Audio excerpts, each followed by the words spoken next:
प्यारे बच्चों, आज की इस हिंदी कक्षा में आपका स्वागत है। आज हम पढ़ेंगे व्याकरण के अंतर्गत शब्द भंडार। मैं आपसे एक प्रश्न पूछता हूं, हम कैसे जानेंगे कि कोई छात्र या कोई व्यक्ति हिंदी भाषा का जानकार है, यानी हिंदी भाषा उसे अच्छी तरह से आती है? तो हम जानेंगे शब्दों के द्वारा।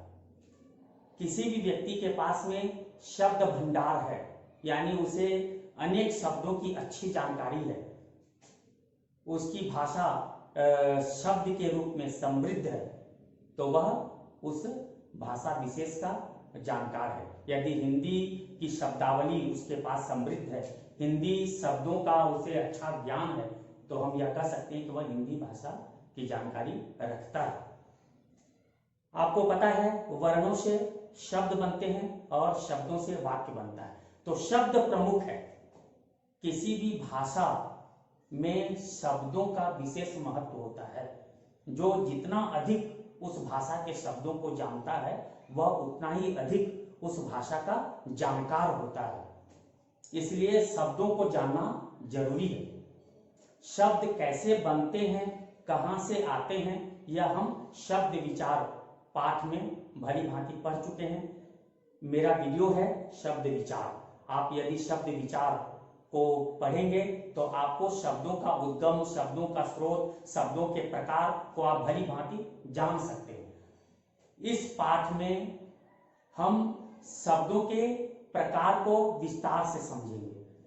शब्द कितने प्रकार के होते हैं और उन शब्दों को हम किस तरह से जान सकते हैं, इन शब्दों के अर्थों को हम कैसे जान सकते हैं, इन शब्दों का किस तरह से हम प्रयोग कर सकते हैं, आज हम इस पाठ में समझेंगे।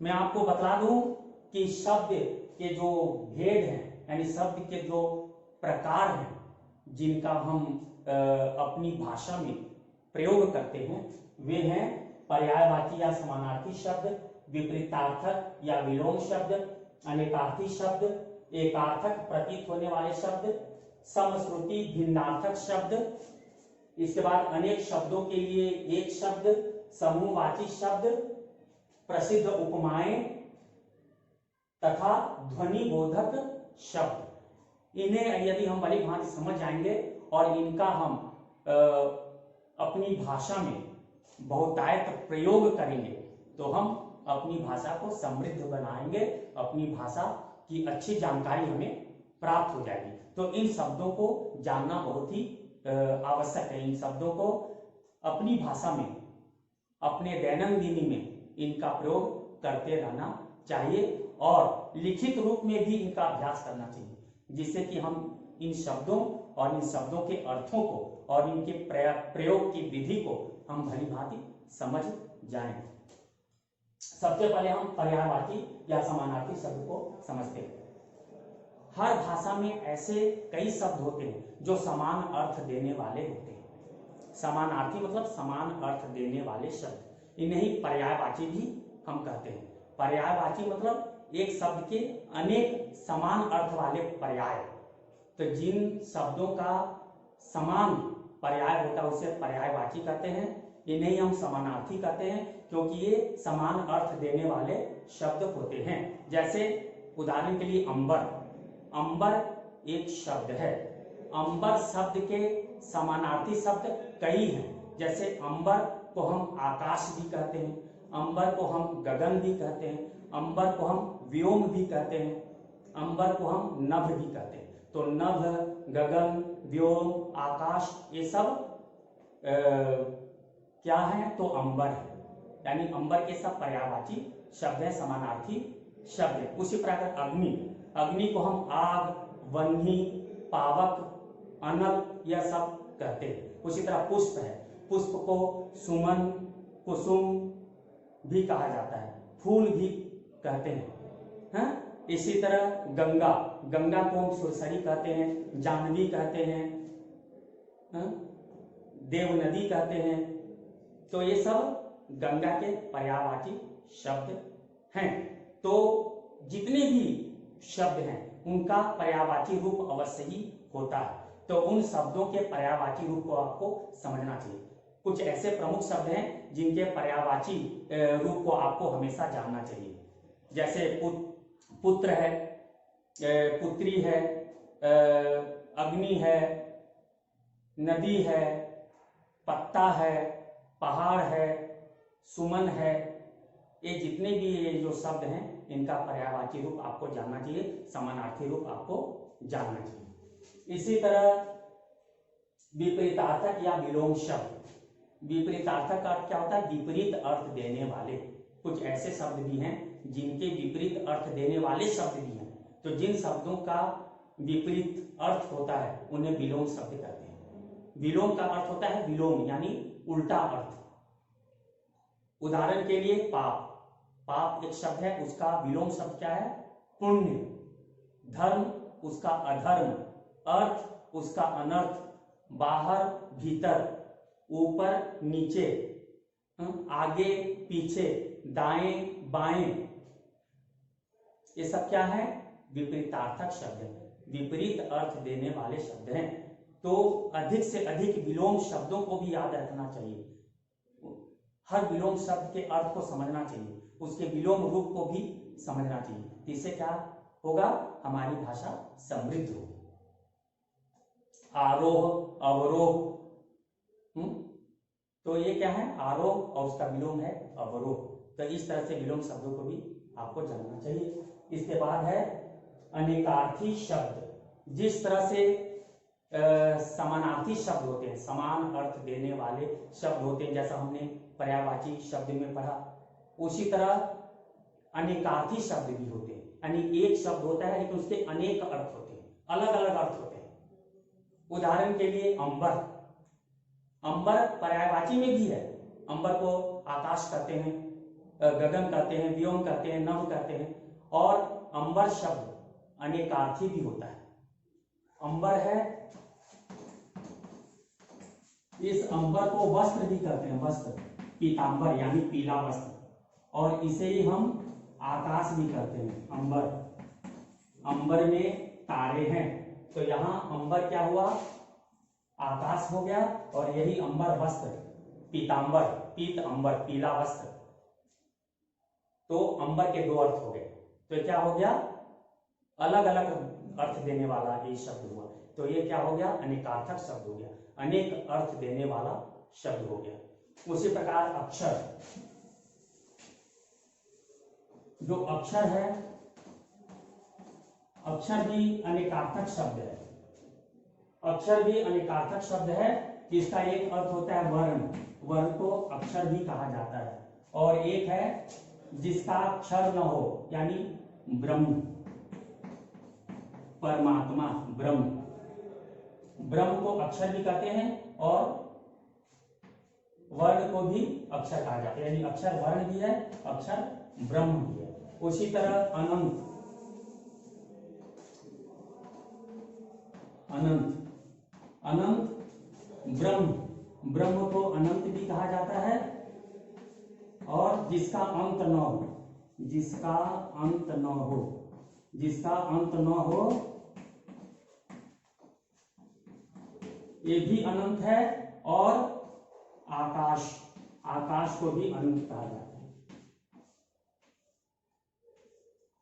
यानी अनंत के तीन अर्थ हो गए। एक ब्रह्म भी अनंत है, अनंत जिसका अंत न हो ये भी अनंत है, और अनंत आकाश, आकाश भी अनंत है। इसी तरह आम। आम, आम एक फल है। मुझे आम अच्छा लगता है, आम फल है। आम एक फल, एक फल भी है। और आम क्या है? साधारण।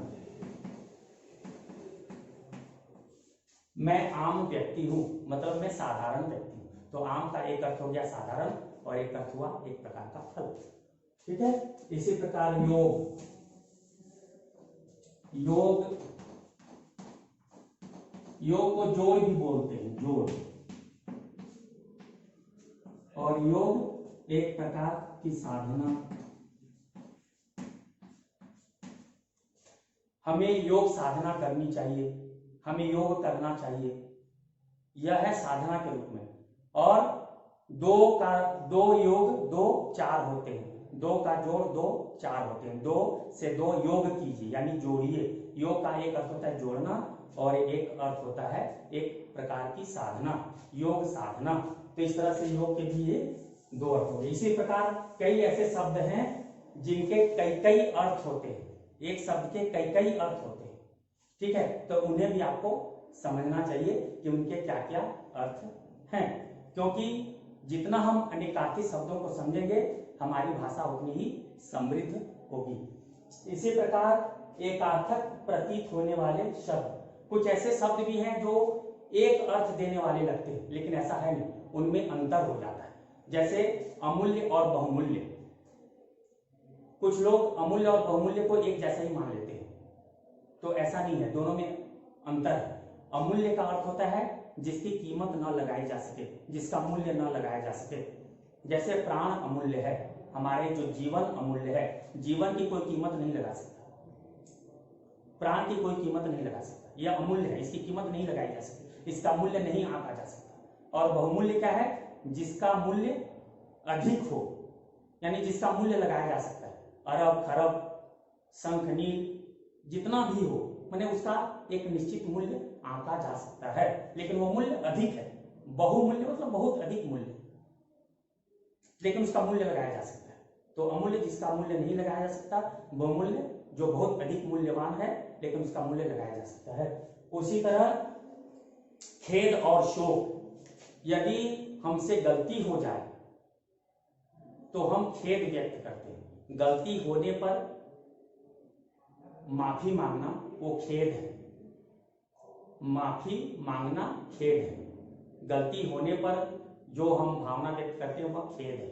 और शोक क्या है, किसी की मृत्यु होने पर, किसी की मृत्यु होने पर हम जो भाव व्यक्त करते हैं वह शोक है। मृत्यु होने पर शोक व्यक्त करते हैं और गलती होने पर खेद व्यक्त करते हैं। तो खेद और शोक में अंतर है। उसी प्रकार आधि और व्याधि, आधि क्या है, आधि और व्याधि, आधि, आधि क्या है, यह मानसिक बीमारी है, मानसिक बीमारी, मानसिक बीमारी, मानसिक रोग। अगर मन में कोई बीमारी है, मन से यदि कोई बीमार है तो आधि से ग्रस्त है। आधि मतलब मानसिक बीमारी। और व्याधि क्या है, व्याधि, व्याधि क्या है, वो है शारीरिक बीमारी, शारीरिक। अगर शरीर में कोई पीड़ा है तो वह है व्याधि, शारीरिक बीमारी, शारीरिक रोग। और आदि क्या है, मानसिक रोग। इसी तरह अस्त्र और शस्त्र, अस्त्र और शस्त्र, अस्त्र क्या है, अस्त्र जिसे फेंक कर चलाया जाता है। अस्त्र ऐसा हथियार है जिसे फेंक कर चलाया जाता है। जैसे तीर को फेंक कर चलाया जाता है ना। बंदूक जिसे फेंक कर चलाते हैं, गोली निकलती है, तो ये जिसे हम फेंक कर चलाते हैं उसे कहते हैं अस्त्र। जैसे कि तीर को फेंक कर चलाया जाता है, तो तीर क्या है, यह अस्त्र है। और शस्त्र क्या है, जिसे हाथ में पकड़ कर चलाया जाता है। जैसे तलवार, भाला, तलवार भाले को क्या करते हैं, हाथ में पकड़े रहते हैं और उससे लड़ते हैं। तो तलवार, भाला, गदा यह क्या है, शस्त्र है। और तीर क्या है, वह अस्त्र है। तो अस्त्र और शस्त्र में यह भेद है। सुनने में एक जैसे लग रहे हैं, ऐसा लगता है दोनों का एक ही अर्थ है, उसका प्रयोग भी हम करते हैं, अस्त्र शस्त्र से लड़ रहे हैं, तो अस्त्र शस्त्र से लड़ रहे हैं। तो अस्त्र शस्त्र से लड़ने का मतलब है कि जो लड़ रहा है वह ऐसे हथियार से भी लड़ रहा है जिसे फेंक कर मारा जाता है शत्रु को, और ऐसे हथियार का भी प्रयोग कर रहा है जो हाथ में लेकर शत्रु से लड़ा जाता है, शत्रु को मारा जाता है। इसी तरह समश्रुति भिन्नार्थक शब्द, देखिए नाम से ही है, समश्रुति, सुनने में समश्रुति यानी सुनने में एक जैसा, भिन्नार्थक लेकिन भिन्न अर्थ देने वाले शब्द। एक ऐसे शब्द जो सुनने में एक जैसे लगते हैं, जब हम उसका उच्चारण करेंगे तो एक जैसा ही उच्चारण आएगा लेकिन अर्थ अलग अलग हो जाता है। जैसे कुल और कूल, ये है कुल और ये है कूल, ये सुनने में एक जैसे लग रहे हैं लेकिन अर्थ अलग अलग है। स्कूल का अर्थ है वंश। राम रघुकुल में जन्मे थे, राम रघुकुल में जन्मे थे, रघु के वंश में जन्मे थे। स्कूल का अर्थ है वंश। स्कूल का अर्थ है किनारा, तट। वह नदी कुल में टहल रहा है, वह नदी कुल में टहल रहा है, यानी नदी के किनारे टहल रहा है। एक कुल के जो छोटा हो, देखिए छोटा हो और ये बड़ा हो। कुछ बच्चे ऐसा कहते हैं ना कि मात्रा की गलती हो जाने से कोई फर्क नहीं पड़ता। कुछ छात्र ऐसा मानते हैं कि मात्रा कहीं भी लगा देने से क्या फर्क पड़ता है, लेकिन ऐसा नहीं है। मात्रा से बहुत अधिक अंतर आ जाता है, अर्थ में परिवर्तन हो जाता है। देखिए यहाँ पे हमने छोटा कु लगाया तो इसका अर्थ हो गया वंश। यहाँ बड़ा कु लगा दिया यानी बड़ा उ लगा दिया तो यहाँ हो गया किनारा या तट। यहाँ छोटा उ है, इसका अर्थ हो गया वंश। स्कूल का अर्थ हो गया वंश, स्कूल का अर्थ हो गया किनारा या तट। तो देखिए कितना अंतर आ गया। उसी तरह आदि और आदि, यह है आदि और यह है आदि। इस आदि का अर्थ होता है वगैरह, वगैरह। राम श्याम मोहन और दिनेश आदि बाजार गए, राम श्याम मोहन और दिनेश आदि बालक बाजार गए। तो आदि मतलब वगैरह। और इस आदि का अर्थ होता है आदत। इस आदि का अर्थ है आदत। राम सोने का आदि है, राम सोने की आदत रखने वाला है, राम सोने का आदि है। तो ये आदि का अर्थ है आदत और इस आदि का अर्थ है वगैरह। तो इसमें कितना अंतर आ गया, ठीक है।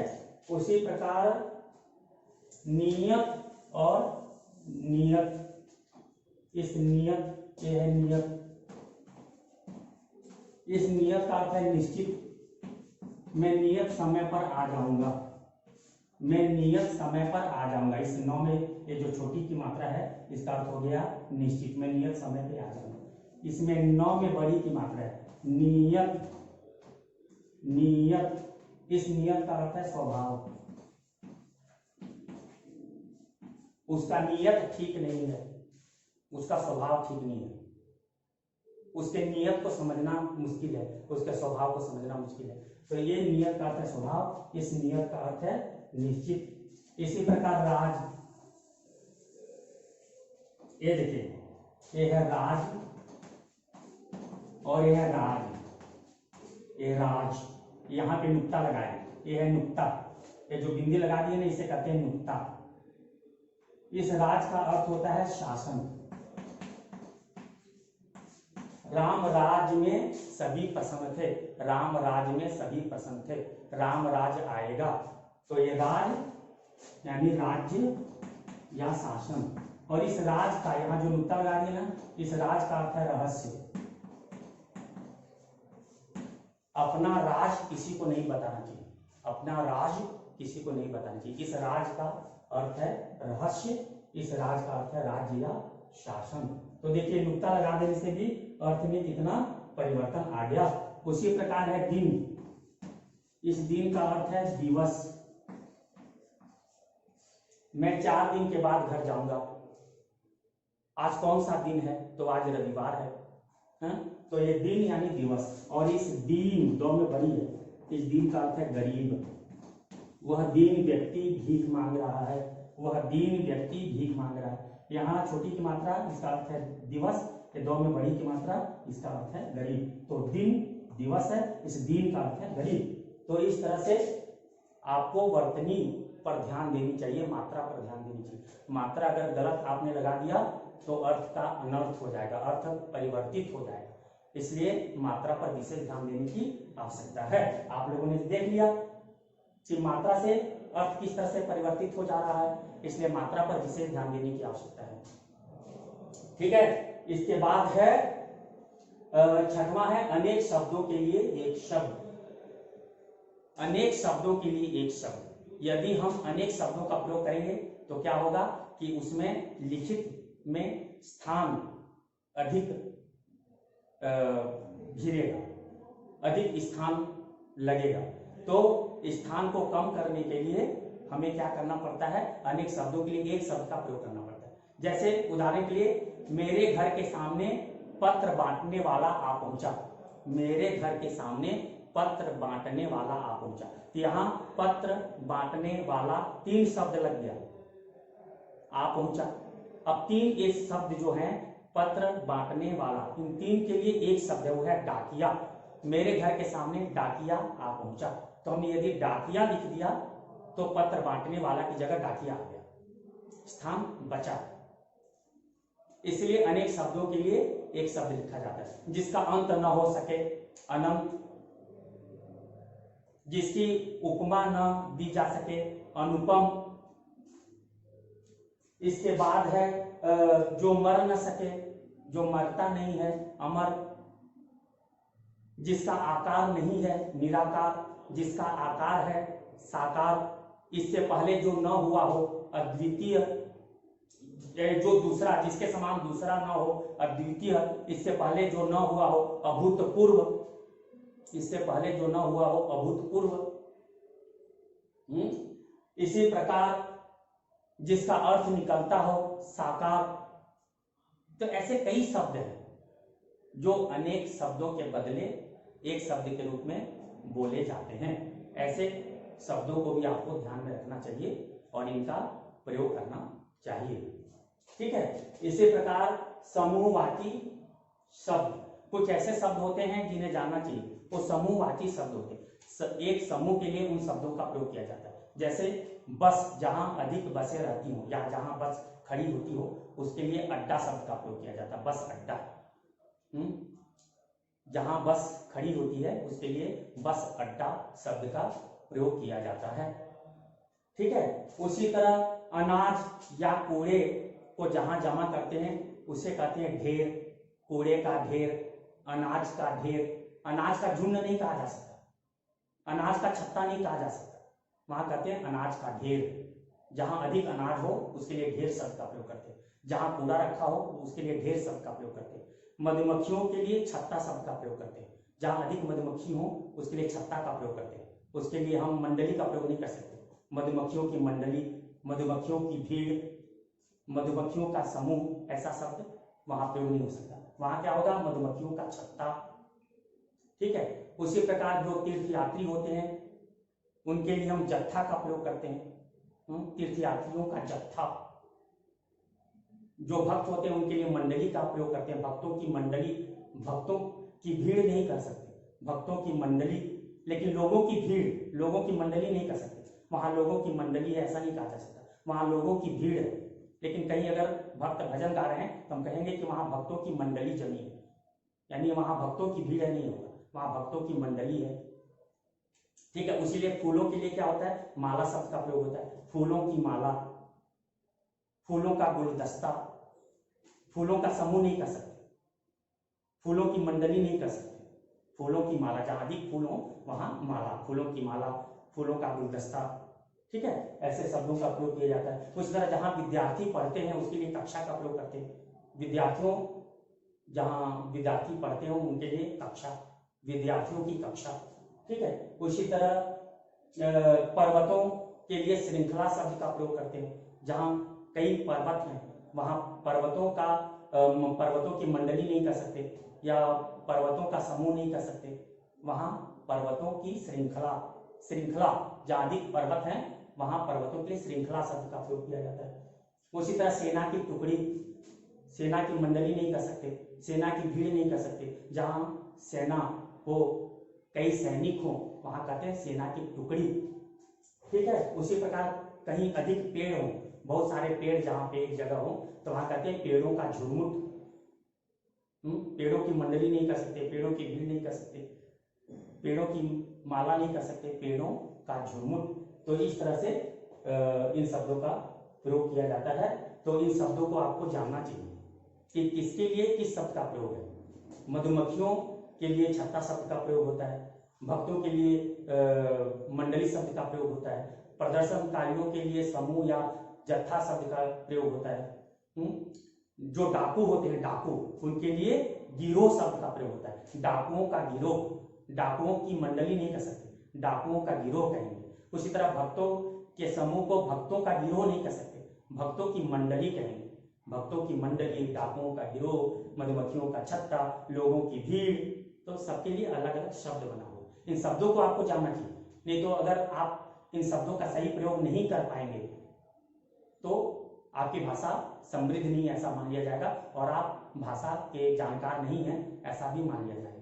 तो इन जो समूहवाची शब्द हैं इनका अच्छी तरह से ज्ञान होना चाहिए, और इनका कहाँ कैसे प्रयोग होना चाहिए इसकी भी जानकारी आपको होनी चाहिए। ठीक है, उसी प्रकार कुछ प्रसिद्ध उपमाएं होती है जिनका देते हैं, जैसे दूध सा सफेद। अगर कोई चीज सफेद है तो उसके लिए दूध का प्रयोग करते हैं, जैसे दूध सा सफेद। अग्नि सा दाहक, अगर कोई जलाने वाली वस्तु है तो अग्नि के साथ उसकी तुलना करते हैं, अग्नि के समान दाहक। शहद के समान मीठा, कोई अत्यधिक मीठा है तो उसके लिए हम शहद का इस्तेमाल करते हैं, शहद सा मीठा, शहद के साथ उसकी तुलना करते हैं, शहद सा मीठा। दूध सा सफेद, अग्नि सा दाहक। ठीक है, उसी प्रकार गधे सा मूर्ख, कोई मूर्ख व्यक्ति है तो उसके लिए हम गधे शब्द का प्रयोग करते हैं, गधे सा मूर्ख। ठीक है, मन सा चंचल, कोई अगर चंचल प्रवृत्ति है तो बोलते हैं मन सा चंचल, क्योंकि मन को बहुत चंचल माना जाता है, तो मन सा चंचल। इसके बाद है महापुरुषों के साथ भी तुलना की जाती है, जैसे कोई बहुत बलवान है तो कहते हैं भीम सा बली, कोई बहुत दान देने वाला है तो कहते हैं कर्ण सा दानी, कोई बहुत चतुर है कूटनीतिज्ञ है तो कहते हैं चाणक्य सा कूटनीतिज्ञ। तो इस तरह से जो महापुरुष है इनकी तुलना भी विशेष तरीके से की जाती है। ठीक है, इसी प्रकार है ध्वनि बोधक। एक जड़ पदार्थ है, एक सजीव पदार्थ है। जो सजीव पदार्थ है उनकी भी एक आवाज आती है, और जो जड़ पदार्थ है उनकी भी आवाज है। हर सजीव पदार्थ या जड़ पदार्थ की अलग अलग आवाज होती है। ध्वनि माने उनसे अलग अलग ध्वनि निकलती है, और ध्वनियों के लिए भी अलग शब्द बना हुआ है। जैसे कबूतर, कबूतर सजीव है तो कबूतर की बोली को क्या कहते हैं? कबूतर की बोली को क्या मिमियाना बोलेंगे? कबूतर की बोली को क्या चिघाड़ना बोलेंगे? तो कबूतर की बोली को क्या कहेंगे? गुटरगू, गुटरगू करना या गुटरना कहा जाएगा। उसी तरह हाथी की बोली को क्या कहेंगे? चिघाड़ना, हाथी की बोली को चिघाड़ना कहेंगे। क्या उसे दहाड़ना कहेंगे? हाथी दहाड़ रहा है, गलत हो जाएगा, हाथी चिघाड़ रहा है। शेर दहाड़ रहा है, शेर को दहाड़ना कहेंगे। शेर मिमिया रहा है कहेंगे क्या? शेर दहाड़ रहा है, शेर की बोली के लिए दहाड़ना शब्द होता है। कुत्ता भौंक रहा है, कुत्ता के क्या दहाड़ना कहेंगे या चिघाड़ना कहेंगे या मिमियाना कहेंगे? तो कुत्ता की बोली क्या है? भौंकना, कुत्ता भौंकता है। गाय रंभाती है, गाय के लिए रंभाना शब्द है, गाय की बोली को रंभाना करते हैं, गाय रंभाती है। बिल्ली म्याऊं करती है, बिल्ली के लिए म्याऊं शब्द है, बिल्ली म्याऊं करती है। ठीक है, उसी प्रकार जीव है, जीव के लिए लपलपाना। जीव क्या है? जड़ है। अब जड़ पर ये है सजीव, जिन्हें हम जिनके अंदर जीवन है, जिन्हें हम देखते हैं। गाय के अंदर जीवन है, गाय की बोली को रंभाना कहा जाता है। कुत्ता के अंदर जीवन है, उसकी बोली को भौंकना कहा जाता है। लेकिन जीव या सजीव नहीं है, तो जीव से जो आवाज निकलती है उसको लपलपाना करते हैं। दांत से जो आवाज निकलती है उसे किटकिटाना करते हैं। चूड़ियों से जो आवाज निकलती है उसको खनकना कहते हैं। चूड़ियां खनकती हैं, चूड़ियों की आवाज को खनकना कहा जाता है। पत्तों से जो आवाज निकलती है उसको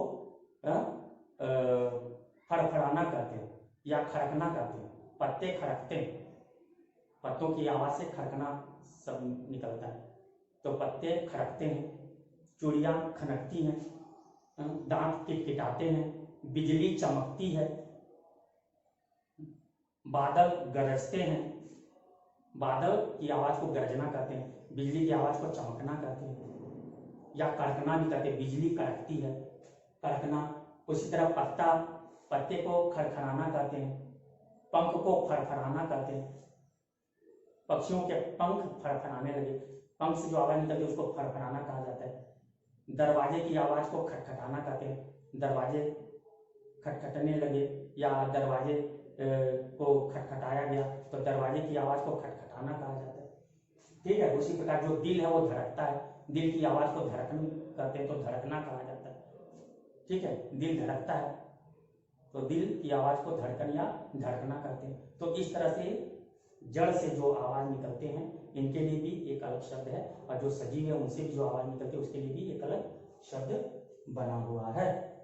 ठीक है, तो इस तरह से प्यारे बच्चों, मुझे विश्वास हो गया है कि आप शब्द भंडार के अंतर्गत ये जो रूप हैं इन सभी रूपों को आप समझ गए होंगे और इनका आप समुचित प्रयोग अपनी भाषा में करेंगे। पर्यायवाची शब्दों को, अनेकार्थी शब्दों को, समानार्थी शब्दों को, एकार्थक प्रतीत होने वाले शब्दों को, समश्रुति भिन्नार्थक शब्दों को, ध्वनिबोधक शब्दों को, उपमाओं को, इन सबको आप भली भांति जान जाएं और इनका हिंदी में सही तरीके से प्रयोग करें। यदि आप इनका सही तरीके से प्रयोग करेंगे तो ये माना जाएगा कि आप हिंदी की जानकारी रखते हैं, आप हिंदी भाषा को आप जान गए हैं। तो इसलिए अपने शब्द भंडार को आप बढ़ाइए, आपके अंदर अधिक से अधिक शब्दों का ज्ञान होना चाहिए, शब्दों का किस तरह से प्रयोग करना चाहिए उसका भी आपको अधिक से अधिक ज्ञान होना चाहिए। तो मुझे पूरा विश्वास है कि शब्द भंडार इस पाठ को आप भली बात समझ गए होंगे। इससे संबंधित कोई भी प्रश्न पूछा जाएगा तो आप उसका उत्तर दे सकते हैं। इससे संबंधित प्रश्न पूछा जाता है, कोई भी एक शब्द दे दिया जाएगा, कहा जाएगा कि इसका पर्यायवाची शब्द लिखिए। जैसे नभ दे दिया जाएगा, इसका पर्यायवाची शब्द लिखिए, तो आपको लिखना पड़ेगा नभ का आसमान, गगन, व्योम। उसी तरह अग्नि शब्द दे दिया जाएगा, इसका पर्यायवाची शब्द लिखिए, तो आपको लिखना पड़ेगा अग्नि का आग, पावक, अनल। ठीक है, उसी तरह हवा शब्द दे देंगे, हवा का लिखिए, तो उसका है वायु, समीर, अनिल। तो इस तरह से पर्यायवाची शब्द पूछे जा सकते हैं। उसी तरह से सम, श्रुति, भिन्नार्थक शब्द पूछे जा सकते हैं। आपको चिर, चौ में छोटी, और चीर, चौ में बड़ी शब्द दे दिए जाएंगे और पूछे जाएंगे कि आप इनके अंतर को स्पष्ट कीजिए। तो जो चीर है, चौ में छोटी चीर, इसका अर्थ होता है बहुत दिन, वह चीर काल से भगवान का भजन करता आ रहा है। और जो चौ में बड़ी की मात्रा है चीर, उसका अर्थ होता है वस्त्र। द्रौपदी का चीर हरण हुआ था। चौ में बड़ी की मात्रा चीर, उसका अर्थ है वस्त्र, और चौ में छोटी की मात्रा चीर, उसका है प्राचीन, बहुत समय से, बहुत काल से। तो ऐसे प्रश्न पूछे जा सकते हैं। ठीक है, फिर आपसे अधिक और पर्याप्त में क्या अंतर है, इसको भी पूछा जा सकता है। आपसे पूछा जा सकता है कि सिंह और हाथी की आवाज को स्पष्ट कीजिए, तो सिंह के लिए धारणा और हाथी के लिए चित्धारणा। ठीक है, तो इस तरह से आपसे प्रश्न पूछे जा सकते हैं। तो मुझे पूरा विश्वास है कि आप इस पाठ को समझ गए होंगे और जैसा भी प्रश्न आपसे पूछा जाएगा आप उसका उत्तर दे सकते हैं। धन्यवाद।